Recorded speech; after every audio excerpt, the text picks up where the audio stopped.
Hi friends, welcome back to Tamils lifestyle. இன்றைக்கி என்ன video பார்க்க போகிறோன்னா, ஒரு ஹெல்த்தியான ரெசிபி வீடியோ தான் பார்க்க போகிறோம்.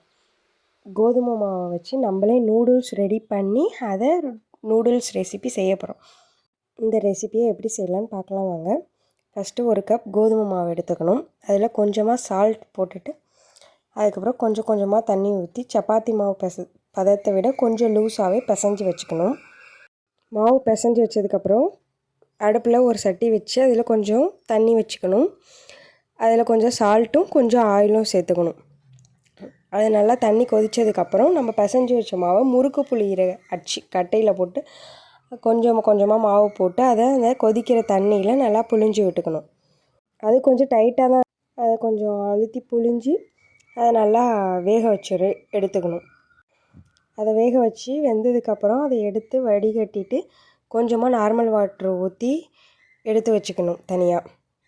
அப்படி எடுத்து வச்சுக்கிட்டா தான் ஒன்று ஒட்டாமல் இருக்கும். இப்போ நூடுல்ஸ் ரெடி பண்ணியாச்சு. அதை வச்சு ஒரு நூடுல்ஸ் ரெசிபி எப்படி செய்கிறதுன்னு பார்ப்போம். ஒரு சட்டியில் கொஞ்சமாக எண்ணெய் ஊற்றிக்கணும். அதுக்கப்புறம் கட் பண்ணி வச்சுருக்கா ஆனியனை போட்டு நல்லா வதக்கிக்கணும். அதுக்கப்புறம் கொஞ்சமாக இஞ்சி பூண்டு பேஸ்ட், கேரட் நீட்டமாக நறுக்கி வச்சுருக்கோம், அதையும் போட்டு நல்லா வதக்கிக்கணும். லைட்டாக க்ரன்ச்சியாக ஆகிற அளவுக்கு ஒண்டி வதக்கினா போதும். அதுக்கப்புறம் கொஞ்சமாக சோயா சாஸ், கொஞ்சம் கரம் மசாலா, கொஞ்சம் மிளகாத்தூள், அதுக்கப்புறம் நறுக்கி வச்சுருக்க கேப்சிகம் எல்லாத்தையும் போட்டு நல்லா வதக்கிக்கணும். ரொம்ப வதக்கிடக்கூடாது, கொஞ்சம் க்ரன்ச்சியாக இருக்க மாதிரியே எடுத்துக்கணும். அதுக்கப்புறம் கொஞ்சமாக டொமேட்டோ சாஸ் போட்டதுக்கப்புறம் நம்ம காரத்துக்கு ஏற்ற மாதிரி கொஞ்சம் மிளகாத்தூள் போட்டிருக்கோம் முன்னாடியே. அதுக்கப்புறம் பெப்பர் தூள் போட்டுக்கணும். அதுக்கப்புறம் நம்ம எடுத்து வச்சுருக்க நூடுல்ஸ் போட்டுக்கணும்.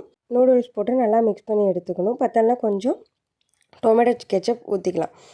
நல்லா மிக்ஸ் பண்ணி எடுத்ததுக்கப்புறம் டேஸ்டியான நூடுல்ஸ் ரெடி.